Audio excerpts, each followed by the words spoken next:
Censo Demográfico de 2022 aponta que no Brasil o número de pessoas idosas com 65 anos ou mais cresceu de forma acelerada na última década. São pouco mais de 22 milhões de indivíduos nessa faixa etária. No artigo 5º de hoje vamos falar sobre os direitos destas pessoas e sobre a evolução da legislação brasileira. Antes, vamos ver o que diz a Constituição. O artigo 5º da Carta Magna diz que homens e mulheres são iguais em direitos e obrigações e que ninguém será submetido a tortura nem a tratamento desumano ou degradante. E para falar sobre os direitos das pessoas idosas, eu converso com 2 advogados especialistas na área.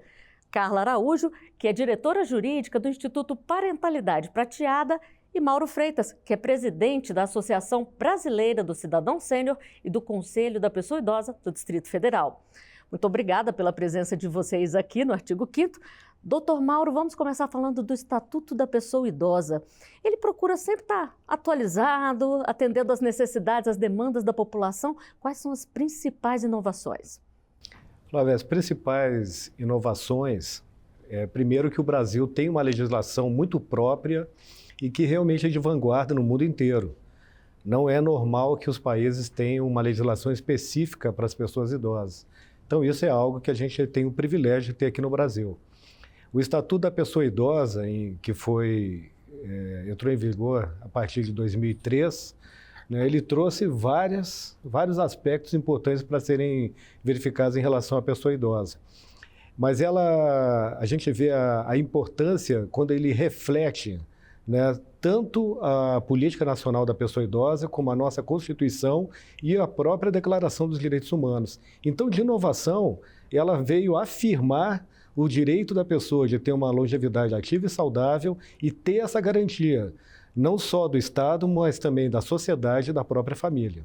E falando em sociedade, doutora Carla, apesar de ser de 2003, muita gente ainda desconhece o Estatuto porque a gente vê que precisa ser mais respeitado, né? Sim, é verdade. Porque a gente se depara com etarismo. As pessoas, elas não se preparam para a velhice e velho é só os outros. Então, além de desconhecer, a legislação que já está aí com mais de 20 anos, indo agora para 21 anos, tem essa parte também do preconceito contra o idoso, contra o envelhecimento, E nisso vai a gente que estuda e que milita na causa do idoso, a gente tenta isso, multiplicar o conhecimento da legislação para que chegue em todos os lugares, em todas as pessoas também. E muita gente, doutor Mauro, quando fala em direito dos idosos, pensa só na fila preferencial, na vaga reservada, mas vai muito além disso, né? Sem dúvida. O Estatuto, ele prevê os direitos fundamentais, Ele também prevê tipos de moradias que podem acolher pessoas idosas, eles veem também as condições de defesa como medidas protetivas, também a atuação do Ministério Público, que é muito importante na defesa das pessoas idosas. E na parte final, Flávia, trata exatamente dos tipos penais, na base do Estatuto, que criminaliza algumas ações contra a pessoa idosa. E nós vamos falar mais sobre esses tipos penais aí que podem tentar ajudar a coibir essa questão contra os idosos. Agora, doutora Carla, no início do programa a gente falou aqui que todos são iguais, falamos do princípio da igualdade.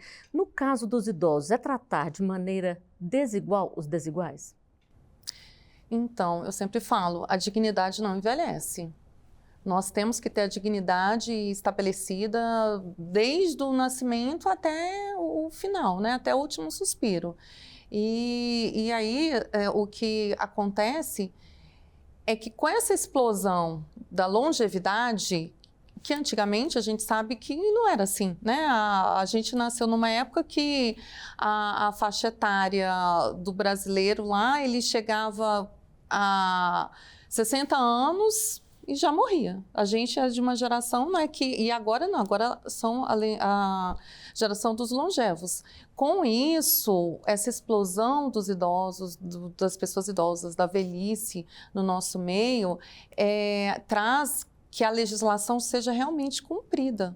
E não apenas fique aí no estatuto e por poucas pessoas, né, tratando dessa legislação. Ela tem que chegar mesmo na população e tratar realmente as pessoas idosas prevalecendo essa dignidade. Oi, nós temos uma pergunta de telespectador sobre esse tema. Vamos conferir. O que caracteriza a violência patrimonial e financeira contra a pessoa idosa? Doutor Mauro, falamos aqui, né, que a legislação pune os crimes contra os idosos, então explica pra gente quais são esses tipos de violência. Olha, o assédio financeiro ele é muito comum, infelizmente. Então, são aquelas interferências, e muitas vezes praticadas por familiares, no que diz respeito aos proventos da pessoa idosa, né? E sem que ela concorde com aquilo. E, além disso, hoje a gente vem vendo cada vez mais, pelo acesso à internet também, esses crimes cibernéticos, né, que vêm pegando muitas pessoas idosas e fazendo com isso que tenham crimes que, infelizmente, levam a pessoa a gastar o que não tem, né, e às vezes também fazer empréstimos que não poderia fazer e entrar em golpes acreditando que vai ter algum tipo de atendimento. Principalmente, a gente chama aqui a atenção de falsas associações que dizem que a pessoa tem algum tipo de valor a receber do judiciário, quando na verdade não tem, pede um dinheiro antecipado e depois percebe que caiu no golpe, né? Isso é muito comum, né? Falar que você tem um dinheiro a receber ali, mas tem que pagar antes. Então, os idosos têm que ficar atentos e não confiar nesse tipo de mensagem, né? Muito atento, pedir ajuda para algum parente próximo, alguém mais jovem, que inclusive dê um retorno para esse telefone e veja se efetivamente acontece mesmo, né, algum processo. Pode acontecer, um processo de associação, mas é muito raro que um advogado... E não tem que pagar antes também, né? Que alguém entre em contato e peça algum dinheiro para fins de liberação de algum crédito que a pessoa possa ter. Doutora Carla, agora a gente sabe também que existe, além da violência financeira patrimonial, a própria violência física, né? O que caracteriza maus tratos e abandono a um idoso e de que forma que a nossa legislação trata isso? Então, a parte final do estatuto, ela tipifica os crimes contra a pessoa idosa.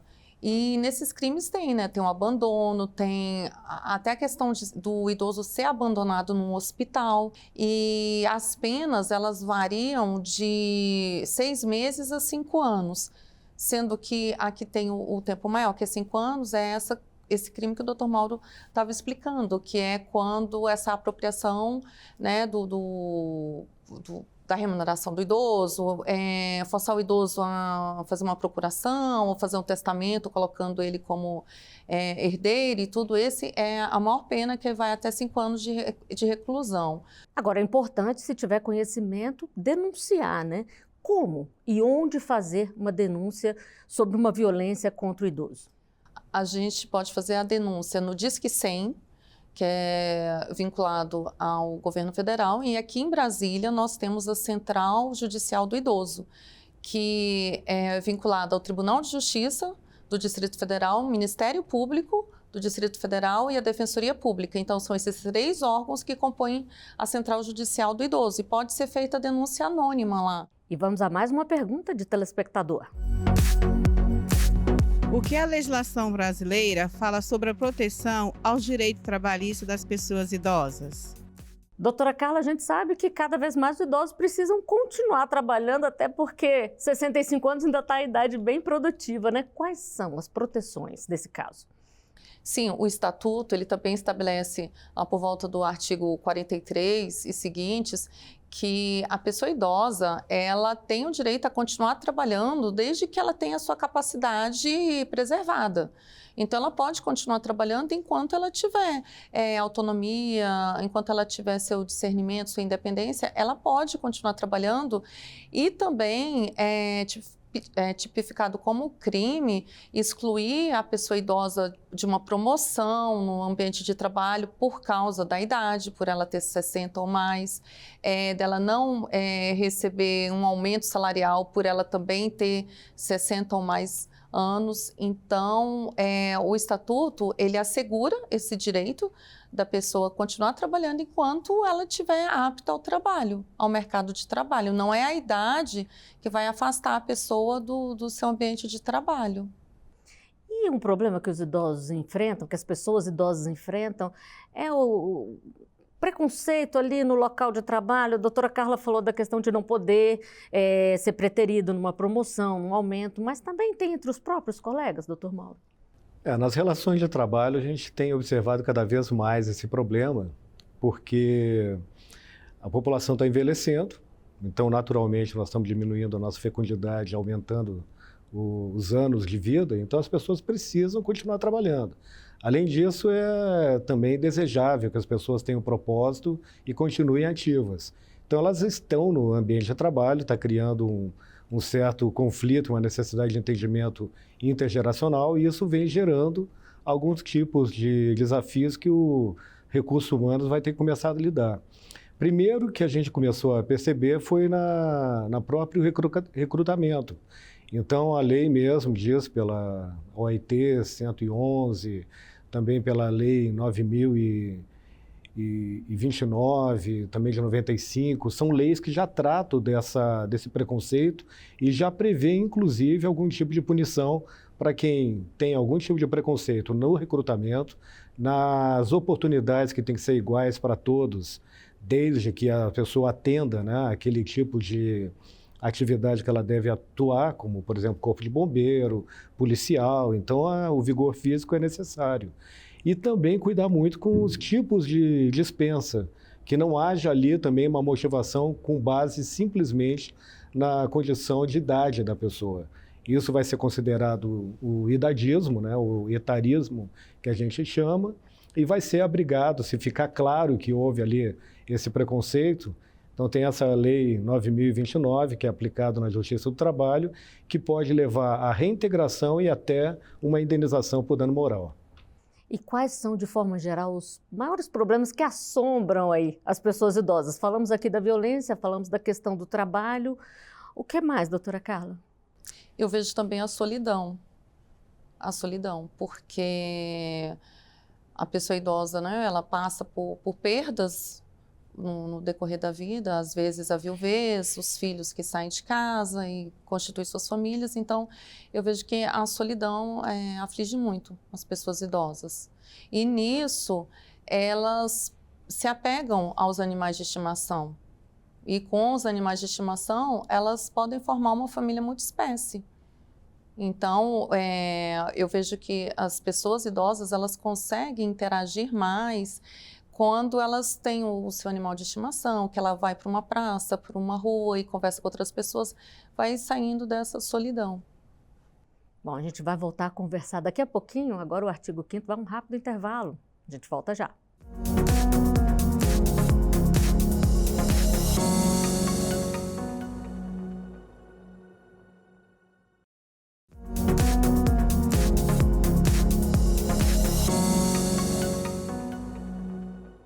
O artigo 5º está de volta, hoje falando sobre os direitos das pessoas idosas. E eu continuo conversando com os dois advogados especialistas na área, Mauro Freitas, que é presidente da Associação Brasileira do Cidadão Sênior e do Conselho da Pessoa Idosa do Distrito Federal, e Carla Araújo, que é diretora jurídica do Instituto Parentalidade Prateada. Doutora Carla, na questão dos benefícios sociais, quais que são disponibilizados para os idosos? Bom, no transporte público urbano, acima de 65 anos, ele tem o passe liberado, né? Ele não paga a passagem, desde que ele mostre o seu documento de identidade. E aí tem uma peculiaridade que o Estatuto, lá no seu artigo 1º, ele estabelece que idoso no Brasil é a pessoa com 60 anos ou mais. Mas para ter esse benefício da gratuidade da passagem, tem que ter 65 anos ou mais. Então, às vezes as pessoas se confundem, elas acham que o idoso é só de 65 a mais. Não, é 60 a mais é idoso. Agora, para ter o benefício da passagem, os 65 anos, meia entrada também em teatros, cinemas, shows, também tem esse desconto. E na questão dos programas sociais, como é que as políticas públicas, como é que o cidadão pode ter acesso ali? Se ele precisa de um benefício de prestação continuada, por exemplo, o que ele deve fazer, doutor Mauro? Então, todas as cidades geralmente têm com facilidade de encontro o CRAS, o CREAS. O CRAS é o Centro de Referência, né, de Atendimento Social, né, de Assistência Social. Esses ambientes, eles são onde o idoso pode buscar carteira para ter uma identificação, para poder ter as vagas, né, de estacionamento que a pessoa idosa pode ter, carteira também para fazer prova, para poder fazer viagem interestadual, por exemplo, também, né, que tem direito a dois assentos de graça. E também o BPC, por exemplo, né? Entre outros, né? Porque o CRAS é para assistência social, o CRES é para restabelecer as relações familiares, né? Porque dentro do ambiente do direito da pessoa idosa, como a doutora Carla falou, um dos problemas é o isolamento, a solidão. Um dos princípios básicos que a gente já tem muita atenção é a manutenção dos vínculos familiares. E todos esses benefícios, esses programas de assistência social, doutora Carla, eles são importantes justamente para que o idoso possa, né, ter o contato com outras pessoas, possa se movimentar e evitar a solidão que a senhora falou, seja pegando ônibus de graça, seja pagando só meia entrada num evento cultural? Sim, com certeza, porque vai fazer com que ele se socialize, que ele saia de casa. Então, isso daí é muito bacana. E quando a gente está... O doutor Mauro está falando de estacionamento, eu lembrei que, graças a Deus, que eles mudaram aquela figura, né, do estacionamento, tirou aquele senhorzinho da bengala e colocou o 60 a mais, porque aquilo também era uma forma de etarismo. E o que o Estatuto fala sobre a questão do acesso à educação? Porque, infelizmente, a gente sabe que muitas pessoas idosas, elas não têm nem o ensino básico ali. O Estatuto garante alguma coisa? Sim, no Estatuto também tem a parte lá, o título que é da educação, e inclusive aqui em Brasília, a UNB, o ano passado, 2023, lançou o edital do curso de graduação para as pessoas 60 a mais. E a prova era uma redação e foram oferecidas quase 200 vagas. E teve uma grande procura, foi assim, e já fizeram ano passado, esse ano, agora no meio do ano fizeram também. E também na UNB tem a Unicer, né, que é a Universidade do Envelhecimento, que oferece cursos para as pessoas idosas de extensão, com duração de 1 ano e meio. Pois é, doutor Mauro, doutora Carla falou aqui dessa questão de Brasília, mas essa é uma iniciativa que deve existir em várias outras cidades também, né? Sim, a iniciativa tanto da Política Nacional do Idoso, também o Estatuto, é incentivar as pessoas a terem acesso à educação, né?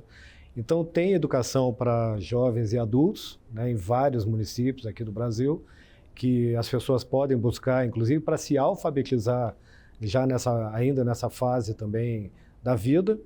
E algumas universidades estão tendo essa iniciativa de trazer as pessoas com 60 a mais para um curso de reciclagem, né, que faça uma expansão, né, do seu conhecimento. E vamos assistir agora uma reportagem aqui da Rádio TV Justiça sobre iniciativa do Tribunal de Justiça do Rio Grande do Sul, que beneficia as pessoas idosas. O Sejusc 60 Mais foi criado para ser um espaço especializado de atendimento aos idosos. O Centro de Solução de Conflitos e Cidadania de Porto Alegre esclarece dúvidas às pessoas idosas sobre temas como dívidas, abandono, litígios familiares, problemas com vizinhos e violência doméstica, além de explicar sobre direitos e serviços destinados a elas. Eu pensei em dar um tratamento diferenciado para essas pessoas, né? Justamente em função dessas dificuldades que acabam acontecendo com o decorrer do tempo, né? Quanto mais avançada a idade, mais a gente vai acrescendo algumas dificuldades. Outra forma de saber quais são os principais direitos a que os idosos têm previsto em lei é a Cartilha da Pessoa Idosa. Nela é possível conferir o que está previsto no Estatuto do Idoso e em outras legislações. Por exemplo, as pessoas idosas têm preferência em diversos serviços prestados à população, como filas de bancos e supermercados, nas redes de saúde e assistência social e no recebimento de imposto de renda, principalmente aquelas que têm mais de 80 anos. Nas internações hospitalares, a pessoa idosa tem direito a acompanhante em tempo integral, refeições, receber gratuitamente medicamentos e, quando for necessário, atendimento domiciliar. Em casos de violência física ou patrimonial, todo mundo deve denunciar ao Conselho do Idoso, ao Ministério Público ou à Delegacia do Idoso. O mesmo vale para problemas referentes a benefícios sociais e maus-tratos em instituições de longa permanência. Não cuidar da pessoa idosa da família é crime. E os idosos têm prioridade em programas habitacionais para aquisição de imóvel para moradia e descontos em eventos culturais. E a pessoa idosa que não frequentou a escola na idade apropriada tem direito ao acesso ao ensino fundamental e médio gratuito. Com certeza, a informação é uma ferramenta muito importante, porque muitas vezes as pessoas deixam de buscar os direitos porque não conhecem os direitos que possuem ou porque não sabem como fazer. Doutora Carla, iniciativas como essa que beneficiam as pessoas idosas são sempre importantes, né? Sim, com certeza. O que a gente tem é que incentivá-las a ter essa vida tranquila, que os anos passam, a velhice chega, mas a gente tem que continuar vivendo, interagindo, tentando mesmo ser feliz com quem a gente está convivendo. E nós temos mais uma pergunta de telespectador. Vamos ver. Quais medidas legais podem ser tomadas contra a discriminação etária? Doutor Mauro, falamos bastante aqui do idadismo, etarismo. Como identificar o que está acontecendo e o que fazer nisso aqui? O combate a isso, né, primeiro vem realmente de uma educação da sociedade. Isso deveria começar já nos bancos escolares, isso é importante que haja uma educação intergeracional para que as pessoas compreendam que a questão da idade é um processo, é uma fase da vida.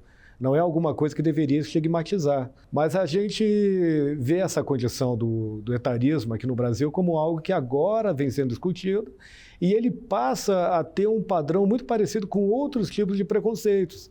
Então nós temos um preconceito acentuado em termos da idade exatamente na condição da mulher negra pobre. São as pessoas, como outros padrões também, sofrem maior preconceito. Então, a questão da educação, a questão de políticas públicas que levem as pessoas a ter uma reflexão melhor a respeito do que é o envelhecimento e que a pessoa continua tendo esse direito personalíssimo que deve ser respeitado e também resguardado, como diz a própria Constituição no artigo 230, pela família, pela sociedade e pelo poder público. Doutora Carla, a gente sabe que o ideal é que o idoso continue, que a pessoa idosa continue ali com a família, com a convivência familiar. Mas quando isso não é possível, que ela precise ir por uma casa, uma instituição, por exemplo, o que a família deve ficar atenta para evitar qualquer tipo de problema? Bom, o primeiro ponto é saber escolher bem essa instituição. Aqui em Brasília, nós temos o Conselho dos Direitos do Idoso, que é um conselho atuante, no qual nós fazemos parte, eu e o Dr. Mauro. E nesse conselho, nós temos as instituições que têm registro nele. Muitas instituições aqui em Brasília fazem até propaganda nas redes sociais e tal, mas não tem o registro no conselho, porque para ter o registro no conselho são vários requisitos que ela tem que ter para ter esse registro. Então, quando a família vai procurar uma instituição para colocar a sua pessoa idosa para morar lá, é importante ela ver se não é só ir conhecer, é bacana, tem isso, não, tem registro, está registrada, porque é muito fácil abrir uma instituição, fazer um depósito de pessoas idosas e não ter o registro, não ter alvará, não ter licença sanitária. E todos esses requisitos estão na nossa resolução que a gente concede ou não o registro para a instituição funcionar. E também fazer as visitas. A pessoa, além de ter o registro, também o familiar tem que ter acesso, fazer a visita, conhecer as instalações, de preferência ver a alimentação também que é servida, chegar num horário que vai ser servido o almoço ou o lanche da tarde e ver essa alimentação, como é servido, como que é o trato dos funcionários com aquela pessoa idosa, ter essa vivência. E manter a visitação até para poder manter o vínculo, né, doutora Sim, Carla? com certeza, sim. E também, assim, só nesse gancho, às vezes, institucionalizar um idoso não é uma forma de abandonar, não é. É uma forma de dar até mais carinho e condições dele viver bem. Porque a gente que trabalha, que passa o dia fora de casa e, de repente, tem uma pessoa idosa que requer mais cuidados, uma instituição que seja registrada, que tenha condições boas, ela vai tratar essa pessoa idosa com muito mais cuidado e zelo do que um familiar que passa o dia inteiro fora de casa e o idoso sozinho, ele em uma televisão. Bom, e o artigo 5º de hoje chega ao final. Doutora Carla, doutor Mauro, muito obrigada por terem vindo até aqui para falar de um tema tão importante. Eu agradeço também a sua companhia. Você pode rever os programas nas nossas redes sociais. Você encontra a gente pelo @Rádio e TV Justiça. Também estamos no YouTube, Twitter, Instagram e Spotify. Até o próximo artigo 5º. Tchau!